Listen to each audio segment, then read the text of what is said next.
Archbishop, great to see you. Gosh, these are the final hours before the big moment. How are you both feeling? Well, I'm really looking forward to it. It's such a privilege to do it. I don't know how Michael's feeling. Well, He's got a bigger job than I have. A bit nervous, but excited. Just excited. It's a wonderful occasion, and it's something we can all celebrate. Tell me what your reaction was, Bishop, when you heard you were going to be asked to preach at the royal wedding. Would you really want to know? Yeah, I really do. I can give you an official version, but the real version, when I was told, I said, come on, you got to be kidding. Is this an April Fool's prank? And I didn't know for a while. It took me a while to take it in. I said, oh, this is for real? This is for real? So when the penny dropped and it was for real, what were your first thoughts? Oh my God. And then after, oh my God. What a blessed and wonderful opportunity to say some words for a lovely couple and pray God's blessing on them. What a blessing that is. It's a huge moment, isn't it? For you personally, I suppose, but for this couple. How have you got to know them over these recent weeks? What contact have you had with them? More like everyone else. Just kind of seeing them and listening about them and listening to them and the words through the media and otherwise, and just kind of getting to say now, who are these people for real? And realizing that these are two young people who are starting a new journey in their life together. And that's a time for happiness and joy for the whole world. And what was it like when you met them? Well, we haven't met yet. We're going to actually meet face to face tomorrow in church. And I can't think of a better place to meet somebody than there. So this is right to the last moment. You'll get it's to look them in the eye. It's going to be right at the last moment. You, of course, Archbishop, have had a lot more contact because you've been preparing the couple for the wedding. Tell me a little bit about that. Well, there's not a lot you say because obviously the preparation is very confidential, very personal. There are certain things you always talk about, communication, things like that. But it's been a huge privilege to do, as it is with every couple, because you talk about the things that really matter. How are they preparing themselves? Most of the preparation is done by the people themselves. And it's been very special to pray, to talk, to listen. It's been wonderful. It's been a particularly stressful time, though, for the couple, hasn't it? Particularly in this last week with so much attention on Meghan Markle's father. That is true. There's been a lot of pressure on them, and I think the way that they deal with that shows the depth and quality of their relationship. And I think one of the things that strikes me, as we knew already with Prince Harry, is their transparency, their openness. They are people who are very real and very honest, and that's a wonderful attribute. How have you helped them with that? Because it's obviously caused a great deal of sadness from what we understand. I really can't comment on that. And what do you think of the fact that we now know that the Prince of Wales will be alongside Meghan Markle as she makes her way up the aisle? I was very moved when I heard that, because it's very typical of the Prince of Wales. It shows his very affectionate, very compassionate, very generous nature. And I think it's a beautiful gesture and one that is really powerful. Her mum could have done it though, couldn't she? Of course she could, but that's up to them.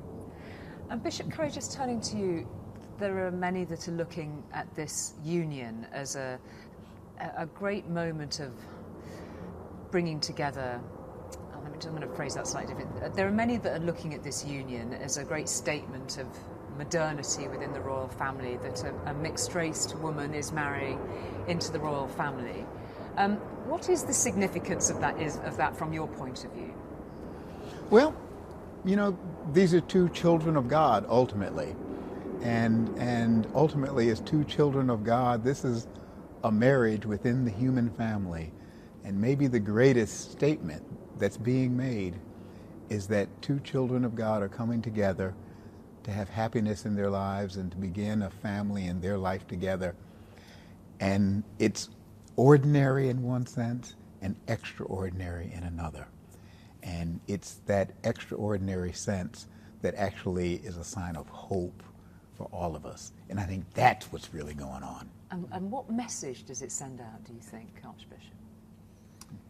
I very much agree with Michael on this. I think it's two human beings. I think it sends a very clear message about our common humanity, about the irrelevance of ethnic difference between people who love one another, that we are all made in the image of God and we are called to follow God. That, I mean, Jesus was of a different ethnicity to English people today. It doesn't mean we ask all kinds of strange questions about that.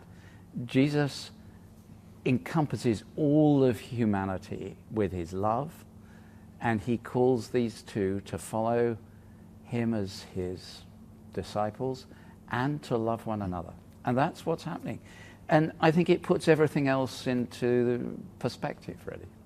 Give us a little insight into what you're going to say tomorrow. Well, I kind of, just a little insight.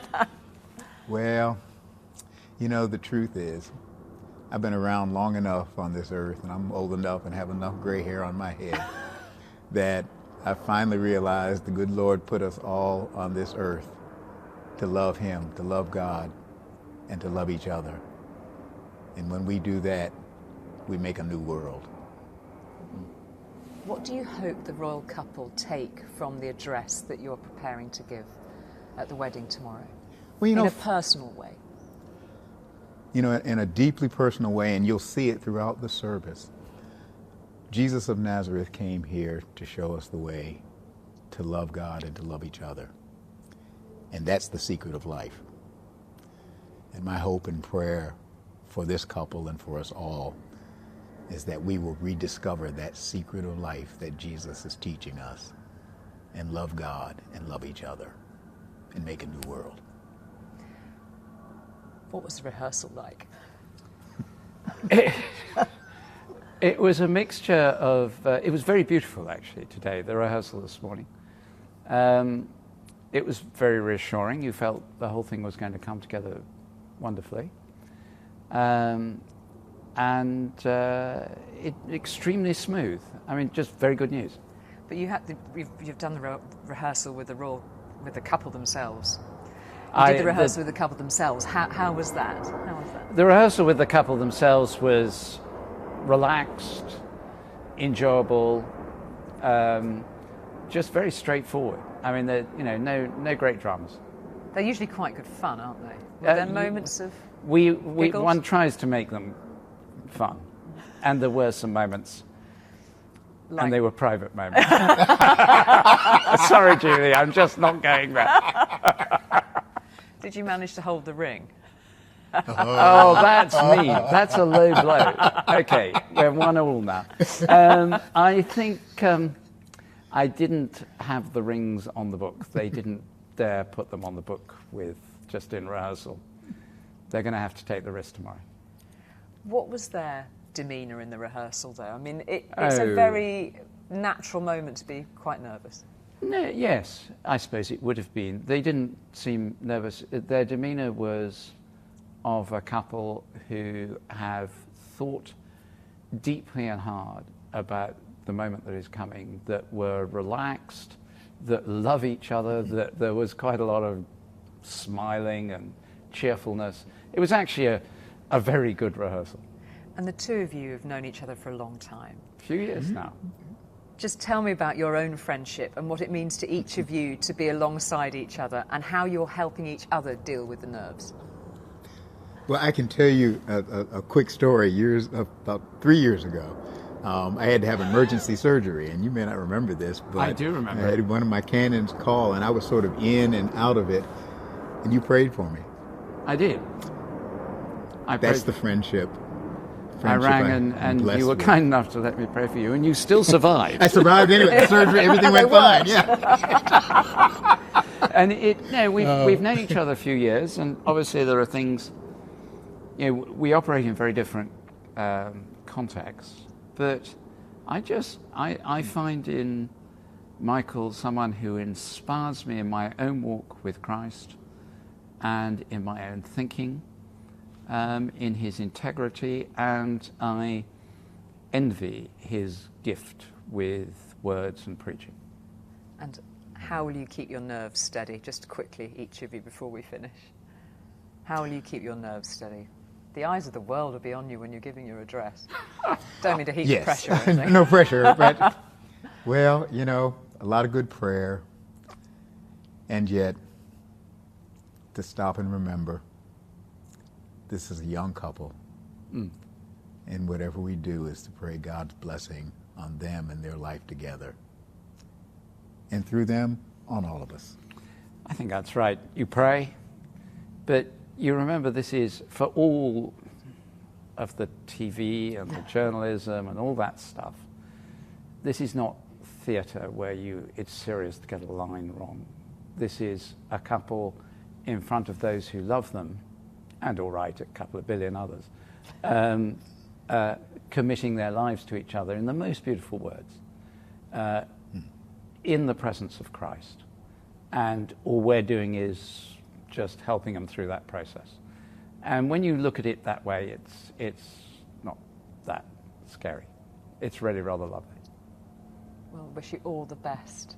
Thank you. For tomorrow, all the very best. Lovely to speak to you both, and welcome to the UK. Thank you. Thank you, Julie, very much. Lovely to see you.